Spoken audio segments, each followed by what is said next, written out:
अस्सलामु अलैकुम प्यारे दोस्तों। एक आम सा लड़का था। बचपन में ही उसके माँ और बाप दुनिया को छोड़कर चले गए थे। माँ बाप के बाद उसने स्कूल भी छोड़ दिया था, क्योंकि इसके बगैर और कोई चारा ही नहीं था।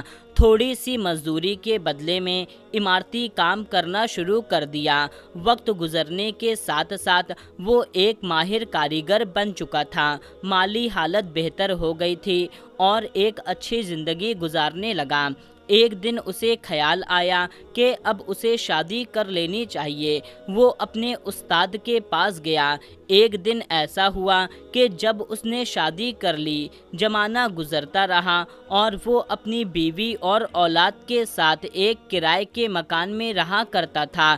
लोगों में ये बात काफ़ी मशहूर हो चुकी थी कि वो एक माहिर फ़न अमानत दर है और मालामाल भी है, बहुत साफ़ है और उसकी जिम्मेदारियां बढ़ती रही थी। मुकम्मल हफ्ता मुसलसल काम करता था, एक दिन भी उसे आराम के लिए नहीं मिलता था।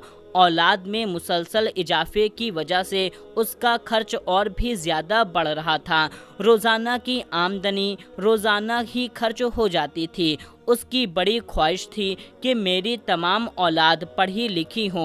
वो अपनी बीवी और बच्चों से कहा करता था, देखो मैंने अपनी ज़िंदगी में बहुत मुश्किलात बर्दाश्त की है, लेकिन मैं चाहता हूँ कि तुम अपनी ज़िंदगी में खुशहाल रहो और मेरे मरने के बाद भी अल्लाह तुम्हें फराखी अता फरमाए। उसका बड़ा बेटा यूनिवर्सिटी से फारिग होकर सरकारी बैंक में अफसर बन गया। इधर बाप की उम्र 50 साल हो चुकी थी और वो अभी तक मुसलसल अपना काम कर रहा था।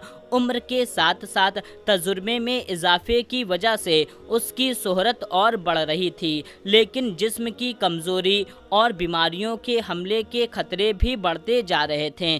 बेटे ने यूनिवर्सिटी में पढ़ने वाली एक लड़की से शादी कर ली, जिसकी शर्त ये थी कि वो उसे माँ बाप से अलग किराए के मकान में रखे, जिसमें नई गाड़ी, कीमती फर्नीचर, कालीन, फ्रिज और वॉशिंग मशीन वगैरह सब कुछ मौजूद हो। बीबी यूनिवर्सिटी की क्लास में मेट होने के साथ साथ बड़े अमीर घराने से ताल्लुक़ रखती थी, लिहाजा उसकी तमाम शर्त को पूरा करना इस लड़के की मजबूरी बन गई थी। उसके बीवी के मुतालबे पूरे होने का नाम ही नहीं ले रहे थे। बिल आखिर ये कर्ज में डूब गया। इसके साथ मकान का किराया, बिजली का बिल वगैरह का बोझ इसके सर पर था। इस बोझ को हल्का करने के लिए इसे कुछ और माल की मदद चाहिए थी। बाप की बड़ी ख्वाहिश थी कि वो अपने बेटे की मदद करे, लेकिन घरेलू खर्च इतना था कि वो मदद करने से आजी था। उसके और भी छोटे छोटे बच्चे थे जो अभी तालीम हासिल कर रहे थे। अब वो बाप होने की हैसियत से अपने बच्चों के लिए काफ़ी परेशान था। खैर, उसके बड़े लड़के ने एक प्लाट खरीदा। बूढ़े बाप ने घर की तामीर की करने की जिम्मेदारी को कबूल कर लिया। बेटे के साथ तय किया कि वो उसके साथ नए मकान में रहेगा, ताकि उसके दूसरे छोटे भाई बहन अपनी तालीम मुकम्मल करके कोई नौकरी वगैरह करने लग जाए और बेटियों की शादी हो जाए। फिर उसकी माँ फौत हो गई और बेटा बाप के साथ अपने किराए के मकान में रहने लगा। वालिद 60 साल की उम्र को पहुंच चुका था और उसे कई किस्म की बीमारियां हो चुकी थीं। काम करने के काबिल नहीं रहा। बेटे का बूढ़े बाप के साथ रहना मुश्किल हो गया था। एक तो कोई काम करने के काबिल नहीं था और दूसरा कि ये बीमारी दिन ब दिन बढ़ती जा रही थी। बीवी बाप को बर्दाश्त करने के लिए किसी सूरत तैयार नहीं थी। उसने कई किस्म के बहाने बनाने शुरू कर दिए। कभी कहती ये बूढ़ा हमारे ख़ास मामलात में दखल अंदाजी करता है, और कभी कहती मैं इसकी खिदमत नहीं कर सकती। कभी कहती कि घर में शोर बहुत ज़्यादा रहता है, तो कभी कहती कि उसकी वजह से हमारे बच्चे बीमार हो जाएंगे, और कभी कभी तो यहाँ तक कह देती कि इसे तो मुझ जैसे लोगों की तरह रहने नहीं आते हैं और ना उसके तकाजे पूरे करने के लायक है। ایک وقت آیا کہ بیوی نے آخرکار دو ٹک بات کر دی، گھر میں تیرا باپ رہے گا یا میں رہوں گی، آپ کو اختیار ہے، جسے چاہے پسند کر لیں۔ والد کی حالت یہ ہو رہی تھی کہ وہ اپنے اصل وقت سے زیادہ کام کرتا تھا اور آرام کا اسے بہت کم ہی وقت مل پاتا تھا۔ اس کے ساتھ کچھ اور بھی ملازم تھے جو مزدوری کے علاوہ کچھ اور وقت بھی لگاتے تھے۔ صبح صبح بوڑھا باپ اپنے ملازم کو لے کر بیٹے کے گھر کی تعمیر میں مشغول ہو جاتا اور رات کو وہ کام سے مصروف رہتا۔ اس کا باپ جو کہ تمام مزدور کا استاد تھا، اس لیے مزدور اپنے استاد کے احترام میں مزدوری بھی تھوڑی کم ہی لیا کرتے تھے۔ سردی کے موسم میں باپ کو کھانسی اور زکام ہو جاتا، لیکن اسے کام میں مشغول رہنے کی وجہ سے آرام کے لیے کوئی فرصت ہی نہیں مل پاتی۔ گھر کی تعمیر کے دوران والد محترم نے اپنے گھر کے خرچے میں کمی کر دی تاکہ اس بچت سے سامان خریدنے اور ہفتہ بھر مزدوروں کو مزدوری دینے میں آسانی ہو جائے۔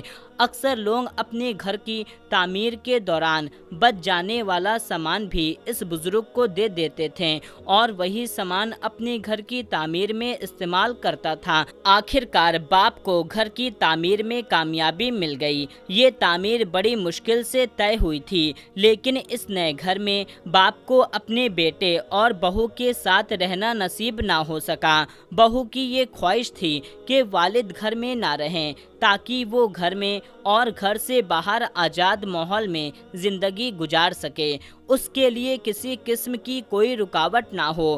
والد کو کھانا اسے وقت پر ملتا تھا جب سارے کھا چکے ہوتے اور وہ کھانا بھی سب کا بچا ہوا ہوتا تھا۔ باپ اگر کسی کھانے کی خواہش کرتا تو بیٹا ڈانٹ کر جواب دیتا، ہمارے پاس یہی کھانا ہے، کوئی ہوٹل نہیں ہے، اگر پسند نہ آئے تو نہ کھانا۔ جب کبھی مرض تکلیف کے بڑھ جانے کے سبب باپ بیٹے کو ڈاکٹر کے پاس جانے کو کہتا تو بیٹا یہ جواب دیتا، کیا کرو گے ڈاکٹر کے پاس جا کر؟ بہو بوڑھے والد کے قریب بھی نہیں آتی تھی اور نہ بچوں کو آنے دیتی تھی۔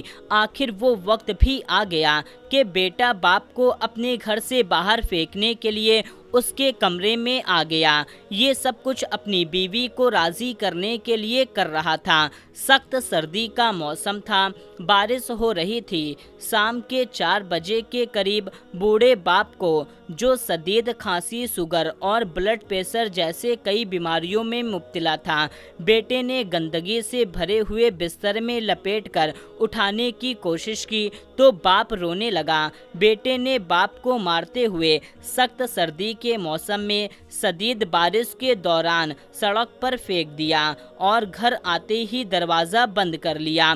بوڑھا باپ بارش میں بھیگنے کی وجہ سے فوت ہو چکا تھا۔ پولیس کو اطلاع دی گئی۔ جب سپاہی پہنچے تو باپ کے منہ اور سر سے خون بہہ رہا تھا اور گندا بستر بھی خون سے لت پت تھا۔ بیٹا باپ کے قتل کے جرم میں عمر قید کی سزا میں جیل چلا گیا، جبکہ اس کی بیوی بچے کو لے کر اپنی مائکے چلی گئی اور وہ گھر خالی رہ گیا۔ اب اس میں کوئی رہنے والا نہیں تھا۔ یہ ظالم شخص 15 سال جیل میں رہا۔ سال میں 1 یا 2 مرتبہ بیوی ملنے کے لیے آیا کرتی تھی۔ کسی سیاسی سفارش کی وجہ سے اسے عمر قید سے معافی مل گئی۔ بیوی کو جیل افسر نے بتایا کہ کل آپ کا شوہر جیل سے باہر آ رہا ہے۔ ظالم شخص کا بیٹا، جو جوان ہو کر ملازم ہو چکا تھا، وہ گاڑی میں اپنی ماں کے ساتھ اپنے اس باپ کو لینے آ رہا تھا جس نے اپنے باپ کو مار دیا تھا۔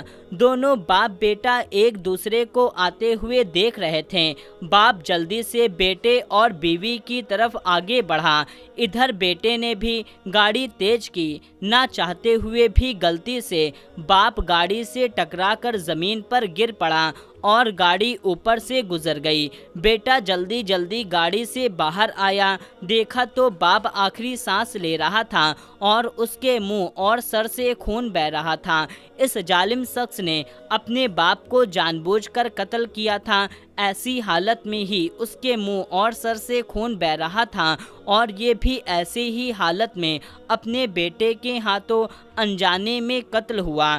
दुनिया के बादशाह की नरमी से उम्र कैद से रिहाई मिली, लेकिन ज़मीन और आसमान के मालिक ने उसे हमेशा के लिए कब्र की कैद में बंद कर दिया। उसकी बीवी पहले तो इस वजह से बेवा थी कि उसे उम्र कैद हो चुकी है, अब उसने मरने के बाद हमेशा के लिए बेवा बन गई। पहले इसका मकान खाली था, इस बात का इंतज़ार था कि कैद से रिहाइश मिल जाएगी, लेकिन ये तो आज तक खाली पड़ा है, इसमें कोई किराएदार भी नहीं आता। लोगों में ये बात मशहूर हो चुकी थी कि ये घर बड़ा मनहूस है। दुनिया में अल्लाह ताला के जात के बाद इंसान पर सबसे ज़्यादा एहसान माँ बाप का होता है। माँ बाप की खिदमत का हुक्म देने की एक हिकमत ये भी है कि इंसान की आदत इंसान मंदी के भले है। मौलाना रूमी रहमतुल्लाहि ताला अलैहि फरमाते हैं कि माँ बाप के साथ किया गया सलूक एक ऐसी दास्तान है जिसे लिखते हैं, तुम हो मगर पढ़कर तुम्हारी औलाद तुमको सुनाती है। दुआ है कि अल्लाह पाक हमें अपने माँ बाप के साथ हुस्ने सलूक करने की तौफीक अता फरमाए। वीडियो पसंद आई है तो वीडियो को लाइक करें, अपने दोस्तों में शेयर करें। मिलते हैं तब तक के लिए अल्लाह हाफिज़।